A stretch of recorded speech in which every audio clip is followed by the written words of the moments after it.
I gotta find all the buttons again. Gotta figure out where the hell it's. There we go. And Fortunately for me, I just have to show up. You got to do all the technical stuff. there you go. All right. Well, we're live now, so doing it live. Doing it live. Here we go. Hit it. Welcome to Earl and the Idiot, the show that gives you the answers you need to take your business to the next level. With Earl Flormata, one of Vancouver's most sought-after business and marketing consultants, author of Business Engine Optimization, consultant to over 60 successful businesses, an all-around evil marketing genius with a combined total of more than $70 million worth of sales to his credit. And some idiot. Okay. Here we go. Has it been so long you forgot which one of us was the Earl and which one of us was the idiot? You pointed at me there for a second. I forgot where all the buttons were. I don't know how to do anything anymore. Oh my god! Like it's like How, where's the live stream button? I don't remember. yeah. How long has it been? It just seems like a series of mishaps and coincidences, and we just didn't manage to get a show out. It's been almost a month. The last time we did this was the end of January. Now it's almost the end of February. Oh my gosh. Well, So so hope the fans happily, out there haven't been hurting too bad. oh yeah, happily the boat thing that we normally do is tomorrow and not today because Right. usually we're on a Wednesday, right? So usually we miss the show once because of the boat thing, and this time we missed it because of Valentine's Day. I got lasered in the eyeball twice, Yep. and so We went over this. You got shot in the face with a laser. I got shot in the Yeah. face with a laser. Yeah. And we did one show with an eye patch, but then I just couldn't keep going after that. It's like nope, that's it. My eyeball hurts. So So how are your eyeballs now? better. So Hmm. the lasers didn't fix my vision, hence the glasses still. But I don't have crazy headaches anymore, so that's a good thing. Oh, that's terrific. So there you go. They did Very, their very job. glad The to hear that. lasers did their job. Sadly, it wasn't sharks with laser beams in their heads, but I don't think they can aim so good. Yeah. Shark surgery by shark, I don't think is ever a good prospect. No, probably bad plan. No. So how have you been the last month other than getting shot in the face with lasers on multiple Better, occasions? better Yeah. now. Shot twice in the face with laser, one for one eye, one for the other eye, and then stabbed for a crazy blood test that took like 8 vials. I went, holy cow! Oh, Sitting there, thinking, man, that's a lot of blood. So there you go. But the we you have to measure it to improve it, and that's kind of what we're going with. So mhm. so I'm undergoing some crazy blood tests by my of all people, my personal trainer. He's actually getting me to do more blood tests than my doctor. Hmm. And the way he explains it is, you don't get blood tests usually unless you're dying. And I'm like, oh, all right. But no one ever did blood tests to make you run at your optimal, right? So that's Yeah. what he did. So and it costs like a fortune here in Canada, but Yeah. um, Because it but makes you healthy. You got to actually pay for it. yeah, there you go. So instead of just having stuff at, are you alive or dead? Those are the settings usually. Yeah. It's actually running at optimal levels. So there you go. To run at That's great. optimal levels, yeah. Yeah, we could do a whole I could talk endlessly about this subject, something I feel very strongly about. But I remember it was pointed out to me a few years ago, um, that he said the term healthcare system is a misnomer. Yeah. It's not a system to ensure you have health. It's a system to handle trauma and disease, Yeah. right? It's not a system for optimal health. It's just a system for if something goes horribly wrong.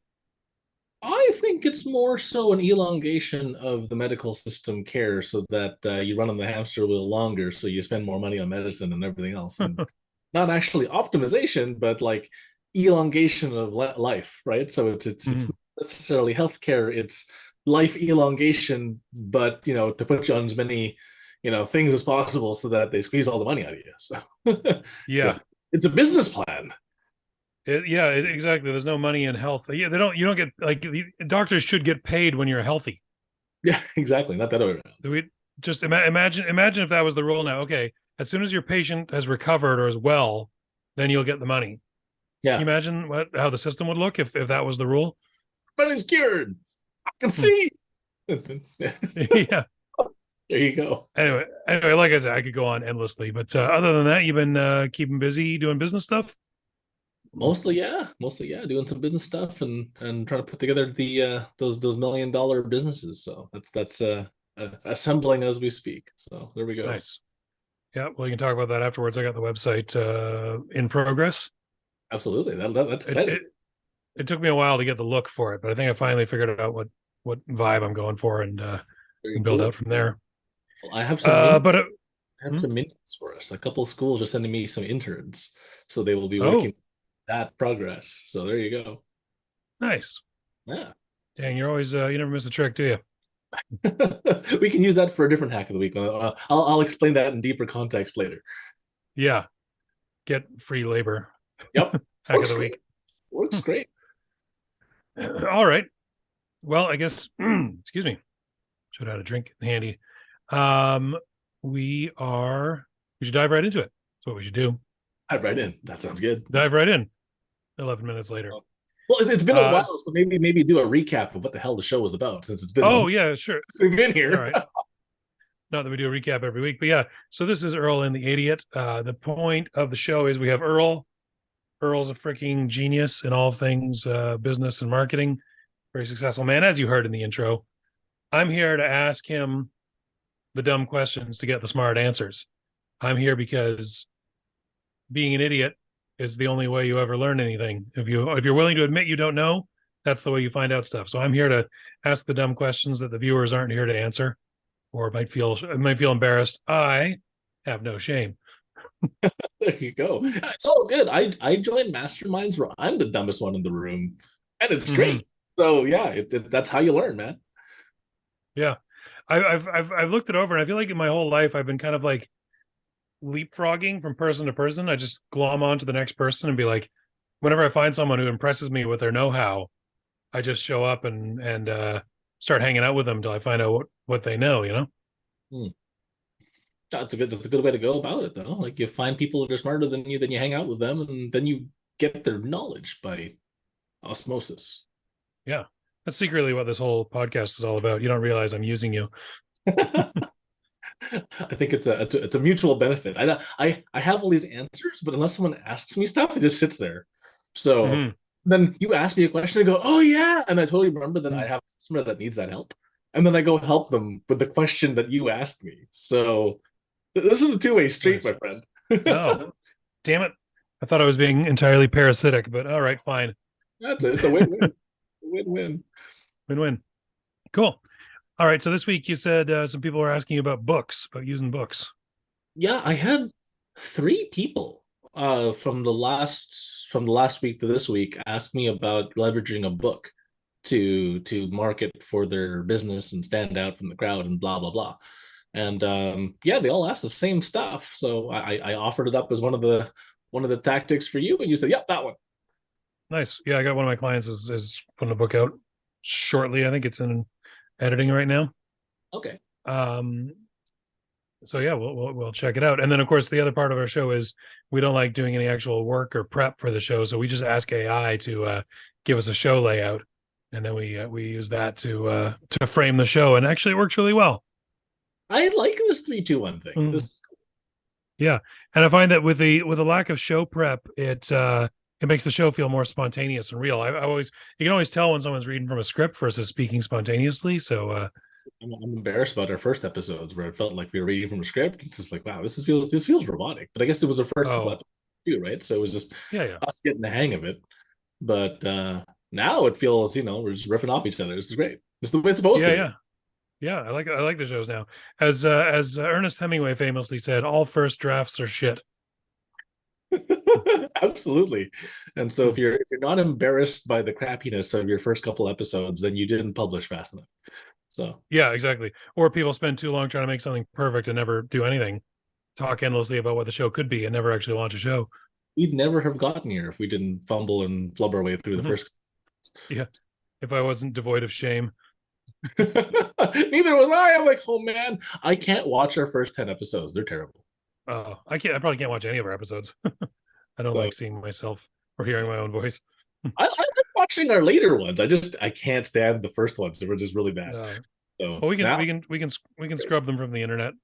I just won't publish them when we switch this to an actual podcast. Yeah, there you So we'll just go. All start right. counting episode 11, and we just won't talk Yeah. 10 or whatever. And then if the lost original 10 episodes can become kind of legendary, Right. lost to the sands of time. Yeah, exactly. Anywho. All right. So yeah, as Ernest Hemingway said, all first drafts are shit. Ernest Hemingway, famous author, Yeah. who wrote many books. Nice And segue. so we're gonna, yeah, there you go. So we're gonna talk to AI right now and see, asking AI, and acting as a marketing expert and business consultant, what are 3 ways to utilize becoming an author to grow your business? 2 things to watch out for, and 1 red hot tip to growing your business by leveraging your status as an author. AI says, utilize, no, see, this is a bit off. Utilizing becoming an author to grow your business can be a powerful strategy. Here are 3 effective ways to leverage your authorship. Oh, good word. Grammar is not of the best. It is. It doesn't of the best when it grammars. Yes. I tried to say that as awkwardly as possible. Mission success. Mission failed success. Yeah. Mission successfully failed, more like. Go. All right. So number 1, establish thought leadership. Writing a book allows you to showcase your expertise in your field or industry. Use your book to delve deep into topics relevant to your business and position yourself as a thought leader. By establishing yourself as an authority, you can attract more clients, speaking opportunities, and media attention, ultimately driving growth for your business. True? So, agree. Thought leadership. There is a cheat function. So here's your mini hack. There was this one dude. I won't name names because I'm shaming him, but he also took action. And this guy interviewed a bunch of other guys. And the original the author dude who authored the book and interviewed everybody else was dumb as rocks, right? But my God, he interviewed a bunch of people, and because he interviewed a bunch of people, he became famous because he interviewed a bunch of people, and because he interviewed a whole bunch of people for this book, not like one, but like 45, something crazy. Yeah. And he interviewed that many people. And because he interviewed that many people were interested and had a vested interest in his book. And because they had a vested interest in his book, that many people bought it and told all their friends to buy it because they were in the book. This guy, again, smart like potato, ended up having like this giant, huge, best-selling thought leadership book in a section where he had no premise being a thought leader or anything, but became a thought leader by interviewing other people, kind of like Think and Grow Rich, right? So yeah, absolutely, establishing thought leadership. There have been a bevy of people who they couldn't rub 2 brain cells together. They were not remarkable by any stretch of the matter, but because they interviewed a whole bunch of people, they became the thought leader by discussing other people's ideas with other people, and that's where the magic happened. Right. So do you have to be stupid to write a book, or can you actually be smart? You can be smart to write a book, but here's the crazy part. One of my mentors wrote a book, and it read like a university textbook, and nobody liked it. And it was way too complex and used way too many smart words, blah, blah, blah. And the funny thing is, like, he took that book and then dumbed it down. And he dumbed it down to shit, like really dumbed down, like so simple. And everybody loves the simple version, right? Yeah. So you can be smart, but you can actually be too smart writing a book, right? You write the book that's too smart, nobody wants it because now it's hard to read, right? Yeah, I think that ease of writing is a valuable commodity. But isn't it sort of the point here? Like, isn't there a factor of I'm the guy that wrote a book, ergo smarty pants? Well, in the case of establishing thought leadership, if you want thought leadership, people actually have to read your thoughts. Otherwise, you're not really a thought leader. If the book is just utilized as a positioning piece, and there's nothing wrong with that either, right? I've taught, like, and forgive me if you're a mortgage broker, but I've taught mortgage brokers, as boring as crap, two guys who were mortgage brokers, both of them have been doing this for 30 years. One of them wrote a book. Which one's smarter? Right? Mhm. Book guy. Are you going to read the mortgage broker's book? Probably not. Right? Are you going to hire the one who wrote the book? Probably.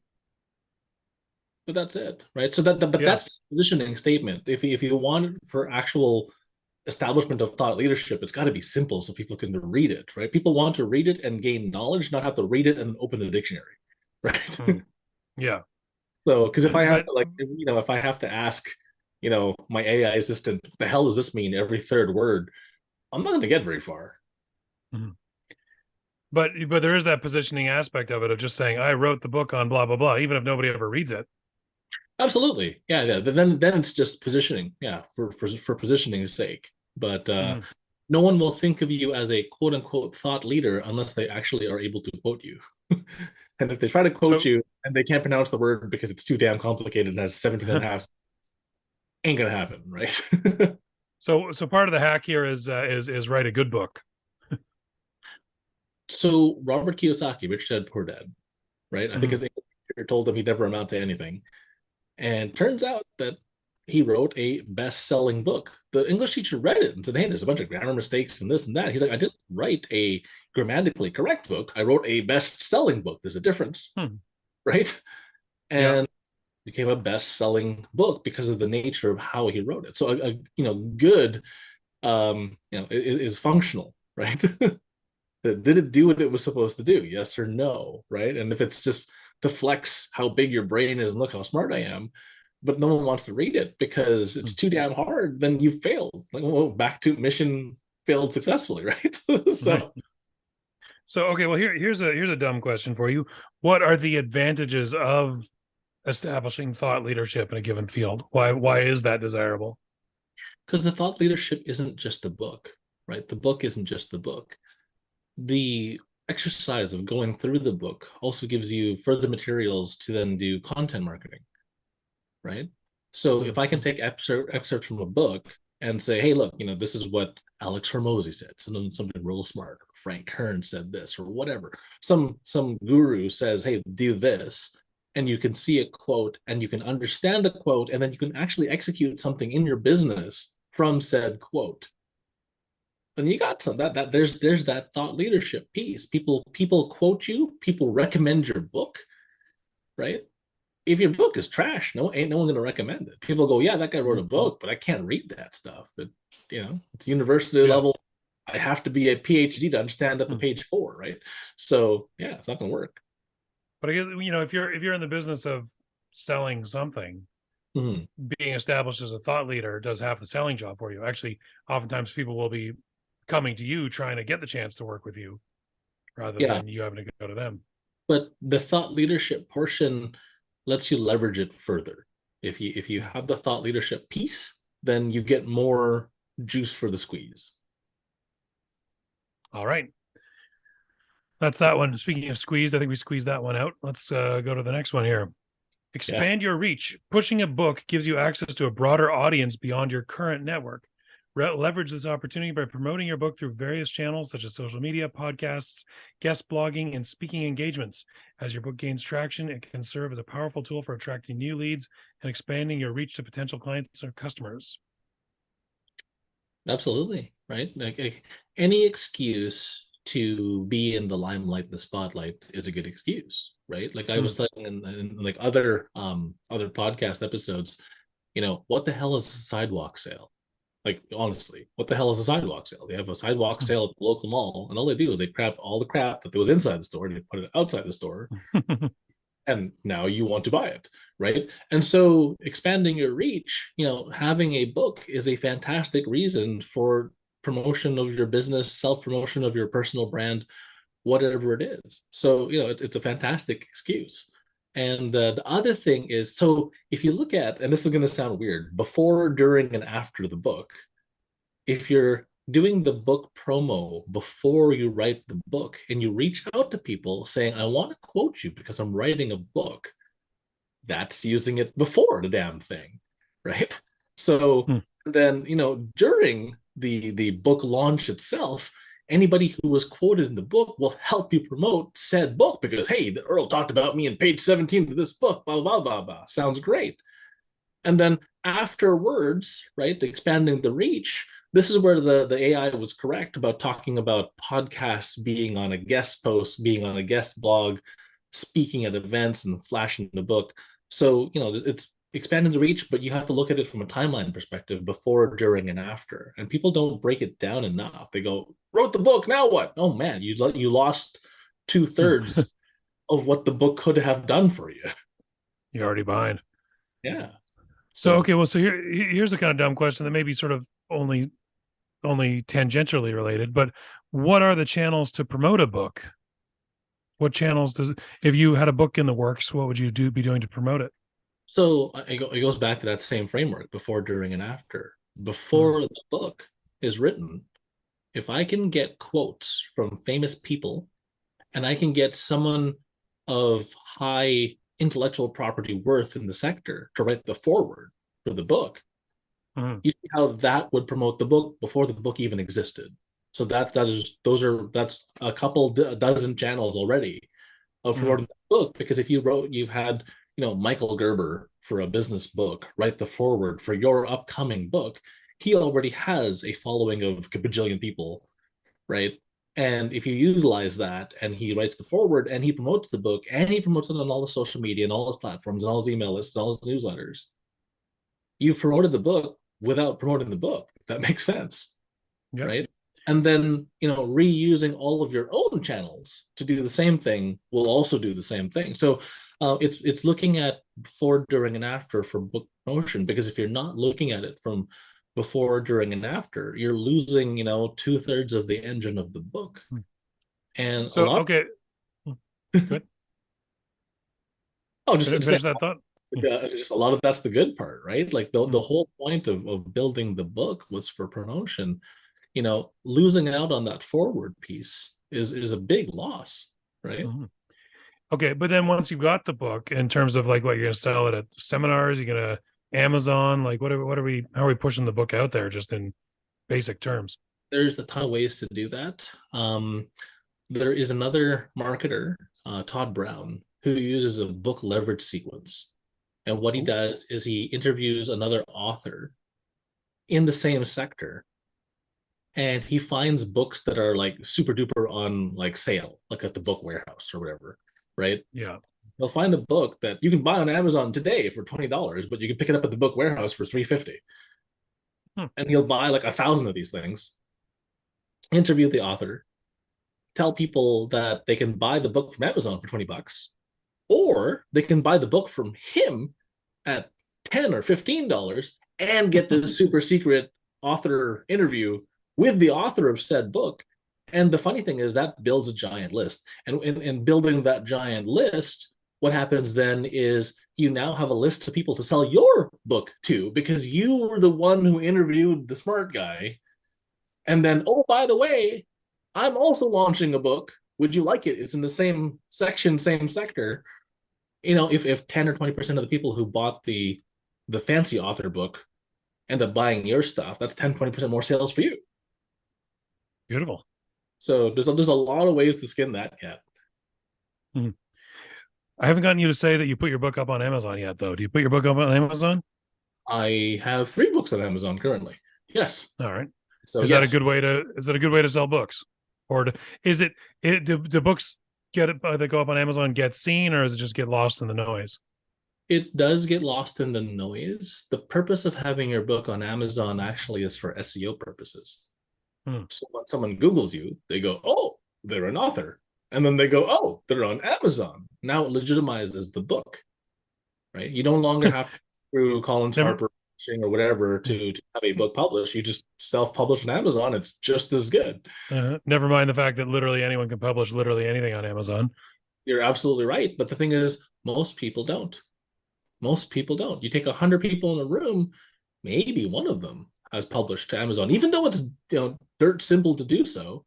They still don't. And because they don't do it, being an author is still something that is, you're 1 out of 100. Right. Right. Okay. We run the networking events on the yacht, Yeah. and 200 to 300 people show up on the hot days, on like a hot summer day. 300 people show up. How many of those people you think wrote a book? Maybe two, maybe three.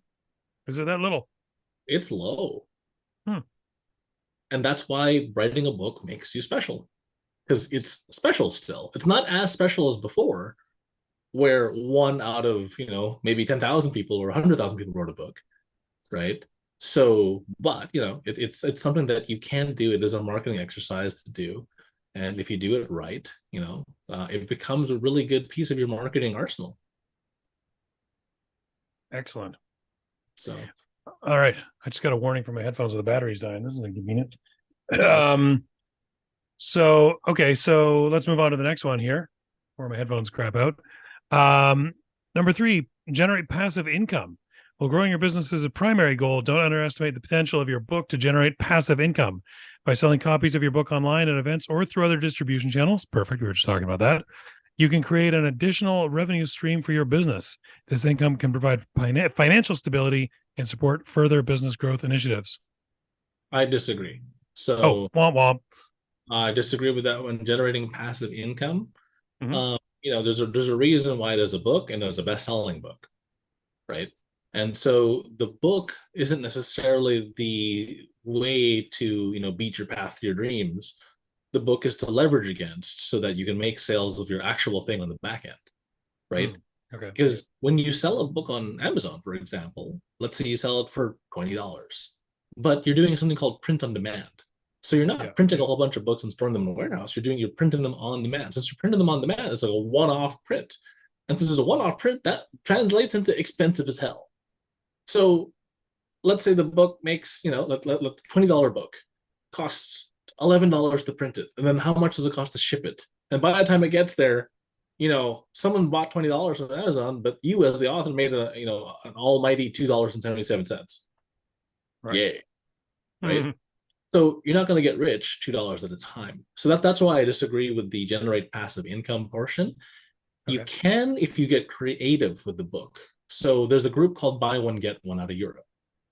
And so what you could do is if you got the book printed cheaply, every time somebody bought the book from you, you could donate one of your books to a school in some country where they don't get books and books are expensive as hell, and get them one. Right? Like there's that shoe. I can't remember what the shoe place is called. But every time you buy a pair of shoes from this guy, he'll donate a pair of shoes to some other country that needs it. And the hilarious thing is his shoes are absolute garbage. I bought a pair. They're like the worst shoes ever, but they're near and dear to people's hearts because you feel like you're doing good, right? So and when they wear out immediately, and you have to buy another pair, you get another pair donated. And then someone else gets a pair. Yeah, but that's the thing though. So that dude in some third world country who's never had shoes doesn't care that they're the crappiest shoes in the world. He's got shoes, right? So for him, it's a 100% lift, right? So there you go. So in terms of generating passive income, no, I disagree with that one. Because the book wasn't necessarily meant for fame, fortune, and making $1 bajillion. It was meant for positioning you. Right. So there you go. Because not every book has seller status. Yeah, I was going to say, bottom line, the books that actually sell enough to make someone rich are pretty few and far between. Correct. So it's like one out of every 100 people writes a book, and 1 out of every 1,000 of those books becomes a bestseller. If like even real bestseller, not manufactured bestseller. Yeah. Because a lot of the books that are manufactured bestsellers are manufactured bestsellers, which means they didn't actually make the money as a bestseller. Someone ran a marketing campaign to make it a bestseller, just so the author can say that they're a bestseller. Now, there's nothing wrong with that from a positioning statement, but you're not going to get rich doing that. Actually, it costs you money. Mm-hmm. So I was at a nerd convention over the weekend. I went to the Fan Expo. Oh, nice. Yeah. And this guy accosted me. We were sort of making our way through the aisles of the selling floor, and this guy just about grabbed me by the back of the neck and said, "Hey, here's my book about an assassin with a possessed knife." And he had a big stack of these self-published books. And I was like, "Oh, that's cool." And he's like, "Here, read the first chapter. You'll be hooked." And I'm like, "Okay." I mean, it's like oh, it was a dark and stormy night, and there was an assassin, and he was attacked, and I'm like, okay, yeah, fine. He's really hustling. I'm like, I hope he watch him listen to the show. Watch him turn out to be a fan of the show. Yeah, but you But can't shove the book down people's throats, right? That's not going to work, right? And then the funny thing is, then it works against all the other stuff we just talked about, right? mm-hmm. So yeah, it's although I will say it's not necessarily that it wasn't a good book. It just had no appeal to me. But this guy was hustling, man. It might have been a great book for someone who likes that kind of book, but that's not my jam. for that kind of thing, what you do is you do those stupid cliffhanger videos that drive me absolutely bonkers crazy, right? So have him read the first chapter in little bits and tiny little cliffhanger moments, so that people go, "Oh my god, what happens next?" And then stick him on the book, right? So it's the same thing that slot machines do to human beings. They'll play 8 seconds out of a 10-second song, right? And your brain wants it to finish, and you'll just go batshit crazy till it finishes. So you stick another quarter in, and you make it go again, but it only plays in 8 seconds out of the next 10-second sequence. You're like, but, and because that cliffhanger falls off, your brain just goes absolutely bonkers, and it just induces OCD, right? So there you go. All right. Wish I'd had that advice to tell that guy. All right. Now, here are two things to watch out for. One, maintain consistency with branding. Ensure that the messaging and content of your book align closely with your brand identity and business goals. Inconsistencies can confuse readers and dilute your brand's image. Review your book content carefully to ensure it enhances rather than detracts from your overall branding efforts. I'd have to agree with that. Like, if you were Martha Stewart and you sold home decor and how to cook things, and your book was on how to kill baby seals, maybe not such a good fit, right? Next thing you know, Martha Stewart's releasing a book about surviving life in prison. Oh, wait. I love that image of here are two people. One of them is an ex-con. Yeah. The other one is Snoop Dogg. Yeah, which is hilarious. Anyway. So yeah, maintaining consistency with branding, that's something definitely to watch out for, right? Like, make sure that the book you write, you're able to, it's evergreen. Like, try not to write, seasonal or like, books that are just based off of a one-time shot kind of thing. Like, if you want to be proud of holding this thing up, from days to come, unless that's your niche and that's your sector where you're writing off just little things, right? I know some people who write for like the romance space. And the romance, the trashy novels, right? Those ones are great, but they're for whatever flavor of the month is happening, right? So while the whole Twilight thing was a big thing, everybody was into romance with vampires and werewolves, and vampires and werewolves fighting over the damsel in distress, right? Yeah. And so there you go. But yeah, what's the hot thing right now in romance novels? It's actually ripped around back to werewolves again. I can't believe it. We're on werewolves again, are we? We're back to werewolves. We've come full circle back to werewolves again. I can't believe those are the best things. I'm like, really? Not vampires, but werewolves now? The last books I saw on the bestseller list for that sector, because I was doing some research, was werewolves again. Yeah, so we're back to werewolves. I'm like, that's weird, but all right, cool. If that's what you're into, maybe we'll have that. There's a whole thing around furries, so that's a thing. Not judging here, not going to kink shame people, but whatever you're into, whatever floats your boat, right? Do your thing, man. Yeah. All right, moving off that topic rapidly. Very, very, very fast, please, because I'm scared of them. So. Right. So what are some ways that someone could go off brand or off message in a book? Like, you're a business consultant and you write a business consulting book. How would you screw that up? Don't write a bunch of stuff that references stuff that's gonna go bad over time. Right? So as an example, you're a Trump supporter and you write a business book and then you talk about a bunch of stuff that Trump's done, right? It might be good while he's doing well, but if the guy's running for president, doing a bunch of stuff, doing a bunch of controversial things, if he falls through the mud, he'll drag your name through the mud as well, right? So don't be going after that sort of thing, because you're trying to hitch onto a bandwagon and going after that thing. In the book, you are the bandwagon. Don't try to hitch to somebody else's so that other people attach to yours, right? So, don't try to leverage something that is that quote unquote seasonal, unless that's your thing. If you're writing video game manuals, or like video game secrets books, well, then of course your stuff is going to go out of season because eventually that game is going to become obsolete and they'll need to do the next, 4, 5, 6 of that game, right? Right. So yeah, so I guess you'll want to sort of generally probably avoid overly controversial things unless that's your brand. unless you're into politics or religion and that's your thing, then do it. But if it's not your thing, don't attach yourself to something that could potentially drag you and your personal brand or your corporate brand through the mud. Yeah, when I was running the coffee shop, people would always be coming in spouting various political philosophies, this or that, and I'd always come up with something non-committal to say, "Oh, that sure is a wild statement that guy made," or "Gee, goodness, that's a real interesting thing for a person to say." Never commit to either political side. Just be like, "Whatever, I'm here to sell coffee." Yeah. I would always solve every religious argument with, if there's no God, who pushes the next tissue out of the tissue box? And then everybody stops talking. It's just like it's my best thing, and everyone just Yeah. shuts up and go, "What?" And we're out. And that's it. Nice. Consider the tissue box. There you go. All right. So, I thought we're gonna have enough material for a whole show, and now we're running behind. So, second thing to avoid in using a book for business purposes, avoid overcommitment. That's interesting. Writing and promoting a book requires significant time and effort.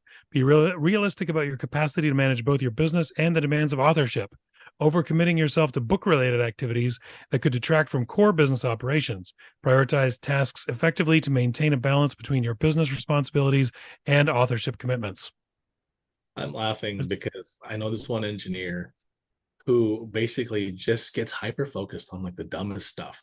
Super smart dude, but he spent 3 weeks designing a business card, right? 3 weeks, and abandoned everything else. I'm like, dude, you have 0 customers. What the hell are you doing, right? So yeah, overcommitment, absolutely. Yeah, that's a rough one, man. So yeah, 100%. Is that what happens though? Like people get like, you can be writing the book in your spare time, right? Do people get too focused on issues with the book, or it doesn't take on to write a book if you do it right. Like you can write a book in a weekend with like a structure that I teach, right? And so overcommitment is a thing, right? Like they could be digging too hard, too deep, too crazy, right? The purpose of a book is to bring your knowledge to somebody else in a appropriate amount of time, and the appropriate amount of time being short, right? You're supposed to save them time, right? So they learn something, and they learn it in a faster way from your book than they learn from the school of hard knocks. So if your book takes that damn long to write and read and structure, and like I could have just learned this myself by trying it out, then you're doing it wrong, right? You said writing a book using a framework that you teach. What was that? You just dropped that off casually, but sounds pretty cool. Yeah, there's a whole bunch of people who are asking me, how the hell do I punch out so much content so quickly? And yeah, I can give it to you in 5 minutes, like less than. Go. Do it. So here's how to do it. You pick your topic. Once you have your topic, you're going to write a title, but the title is going to be the last thing that you write. Just keep that in mind. So the title's the last thing that you write. You just have your topic and your sector that you're going to conquer. Then what you want to do is you want to break that sector down into 10 pieces. Those 10 pieces are now the chapters of your book. Okay. Now you have these 10 pieces that are broken down of who you are and what you do and whatever your sector is. Then you break each of those 10 pieces into 10 sub-pieces. Those 10 sub-pieces are the meat and potatoes of your chapter. So you have 10 chapters and 10 sub-pieces. That's 100 pieces of content, right? And if you talk about the chapter itself, there's another 10, so that's 110. And if you talk about the title, there's 111. Now you have 111 little headers. If you are any expert at all in your sector, you can talk about these 111 things for 2 to 5 minutes per thing. So you have these prompts where it's like, okay, now talk about this. All right, cool. Timer, 5 minutes, go. Transcribe it, edit it, book. Dang. One long weekend, and your book is done. If you can organize your thoughts and your words. Now, obviously, I'm oversimplifying it. You still have to do some outside research if you're quoting things or pulling things from outside sources or citing things, blah blah blah. But that's where the elongation comes into place if you need to cite stuff. But if you're writing a book on an opinion piece or a business experience piece that was your business experience, you don't got to quote or cite anybody but yourself. So, and that's all there is to it, right? And if you're just telling stories about stuff that's happened in the past, you tell the story, and that's all there is to it.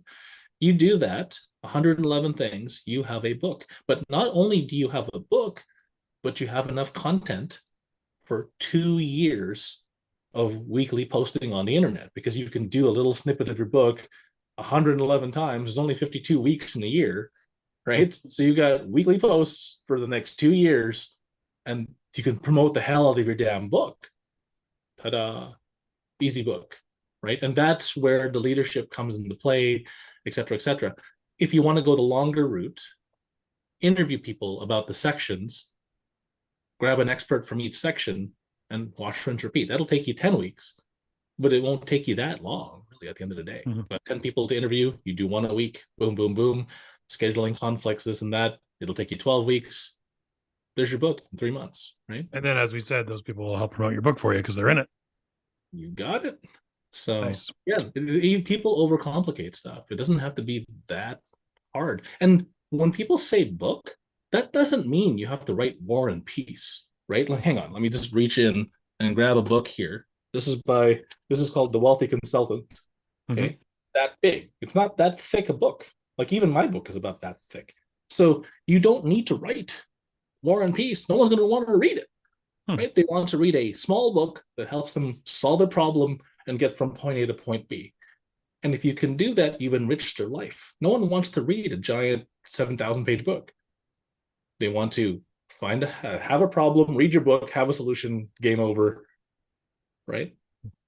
Is there, and I think we sort of went over this, but with this overcommitment thing, is there a tendency perhaps on the part of some people who write books to believe that this book is going to take over the world and change planet Earth and be a bestseller? Do people tend to get a bit of a swelled head about the importance of their book? That's the truth too. Yeah, they believe if they write it, they will come. And that is not the case. You still have to promote this thing like a madman to make it get out there, right?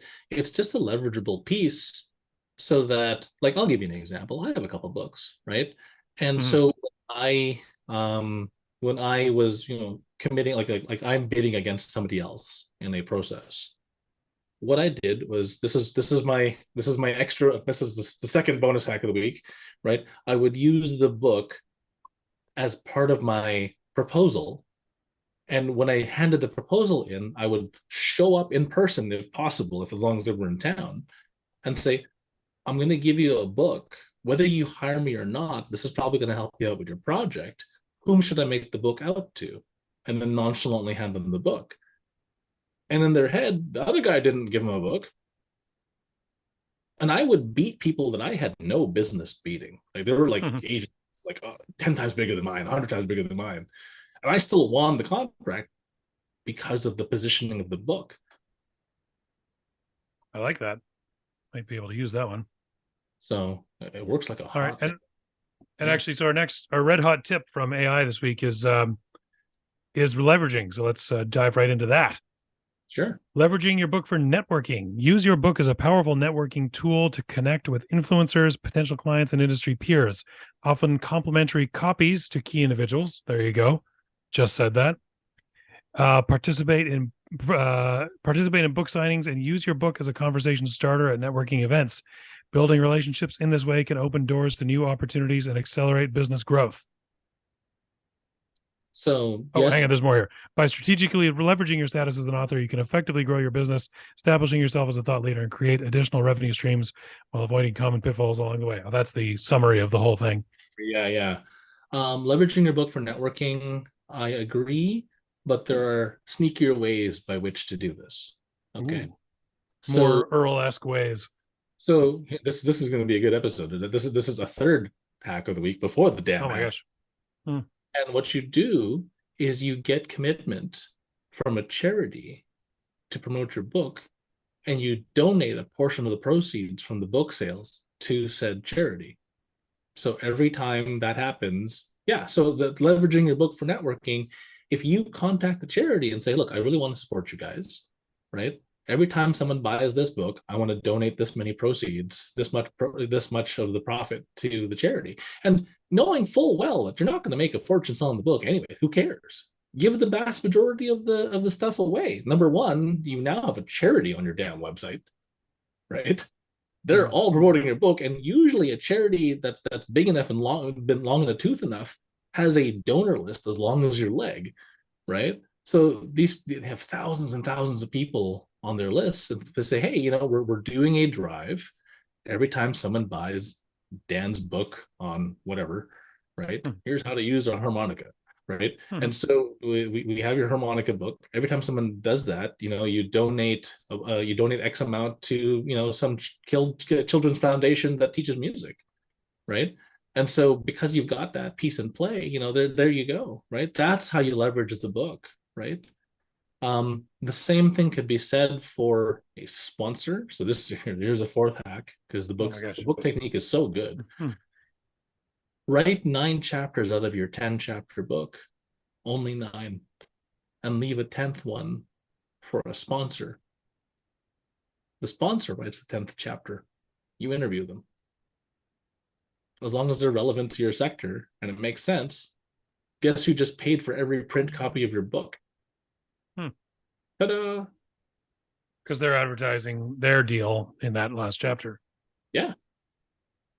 And your book is paid for. Your tour is paid for. You are now internet famous. There's your book, corporate sponsor approved. You ask them if it's cool, if you can do it with a charity so that the charity gets a piece of the action. Man, now you're everywhere. Now you're internet famous, and there's your leverage for a book. Does that make sense? Totally. There you go. So the book is. Should we finally get to the actual hack of the week? What do you think? Yeah, sure. Here we go. Hack of the week. Sound better with a good microphone? Yeah, it's much more menacing with the deep microphone. In a world where there's a hack of the week. There you go. Or anyway, so you can increase your business book rank by putting the book on special. So what Amazon lets you do is they let you, for like a 48-hour period, put your book on a secondary pricing tier. And so the secondary pricing tier could be free, right? And if you acknowledge this and understand this and have a whole bunch of your friends in your entire business list, and everybody just, your aunt, your uncle, blah, blah, blah, jump on this, and they all download the book while it's free, and it switches over back to paid again, in that time period, poof, you might be a best-selling author. Hang on. Sorry, you said, wait, I think I missed something there. I had an idiot moment. You give the book away for free, or you just put it on a steep discount? No. So you give the book away for free. So Amazon allows you to put your book on special, right? You're allowed to make a sale. That sale price could be zero. Right? So okay, and then you're not having to spend any Amazon fees or anything like if you sell a book for $0, or it's the Kindle edition. Right. No, I get that. Yeah. But Amazon doesn't charge you anything for the sale if there's no fee if there's no fee. Okay. So you put it on special. You have 5,000 of your closest friends and relatives buy this thing for free. And the moment it flips back to paid, it doesn't take that many. Like if you have a weird, obscure niche market, 5,000 sales and poof, you're a bestseller. So that's one of those structures. So, and just doing that instant makes you a best-selling author. Now you can have the words best-selling author next to your name for the rest of your life, right? And the book then gains notoriety. And the funny thing is, other people end up seeing it because it was best-selling author status for a little bit. So Amazon goes, well, hey, if people like this book, because so many people got it, other people might like it too. So it starts showing you more in the algorithms, right? Now the real hack, the underlying hack, is make sure the book sets them up for the next problem. Okay, so the book helps them past certain problems. So the first chunk of the book, and here's the crazy part, has to explain their problem to them better than they explain it to you. And if you did that inside the first chapter, so read the first chapter, you'll get hooked. That's the point, right? It explains the problem better than you can explain it yourself. You're like, holy crap, this thing has me pegged down to like the exact details. Oh my God, I need this thing, right? It solves that problem for them or gives them just clarity to understand it deeper, and then introduces the next problem. That's the key part. Make sure it introduces the next problem, which is solved by hiring you, buying your product, buying your service. And that's it. Brilliant. So like I'll give you like a simple dumb framework. Okay. So I want to sell a, I don't know, I was just watching As Seen on TV documentary, a rotisserie chicken thing that just helps you rotisserie a chicken. Okay. Mm-hmm. So when you talk about heart attacks and how heart attacks are caused by, you know, fat deposits around the heart, so it gets blockage and then you die. Well, one of those blockages are because of fat, but you want to enjoy a good life and have delicious food, but you don't want the fat to kill your ass. So what you do is you talk about, you know, ways to reduce fat, blah, blah, blah, blah, blah. And at the end of the book, you sell them this magical device that helps melt the fat off the chicken and make it delicious. And by the end of the thing, they're salivating, going, "Oh my God, I need this stupid thing," and then they buy a bunch of your damn rotisseries, right? But that right. So you're writing a book that speaks to a person that has this problem, and then at the end of the book, you're selling them on a solution that you want to sell them to the problem Correct. that caused them to buy the book in the first place. Absolutely. There you go. So, go. you know, chapter one would be cucumbers and you. You should eat cucumbers because they're fat free. Hey, well, here's some fat-free water. Hey, you want some less fatty chicken at the end? And oh my God, now I'm hungry reading the stupid thing. I want to eat this. There you go. Now imagine if you could have, you know, delicious, fat-free, healthy chicken every day of your life if you wanted to. There you go. Well, now I want a chicken. Thanks, Earl. So yeah, I guess it's getting close to dinner time, which is why my mind went straight to food. And I'm like, oh yeah. So, all right, I guess that's it. You want to play us out? Yeah, absolutely. Thanks for coming out, everybody. And yeah, appreciate you guys. And we missed you. It's been like a month. So yeah, hopefully you missed us. Fingers crossed. Thank you very much, Earl. Thank you, AI overlords. Thank you, Dan. Let's go. All right, here we go. Thanks for listening to Earl and the Idiot. We hope you learned something you can take action on this week. For more information or to contact the show, visit earlandtheidiot.com. And until next time, remember what Shakespeare said. The fool doth think he is wise, but the wise man knows himself to be a fool. That's our Macarena right there. There you go. Absolutely.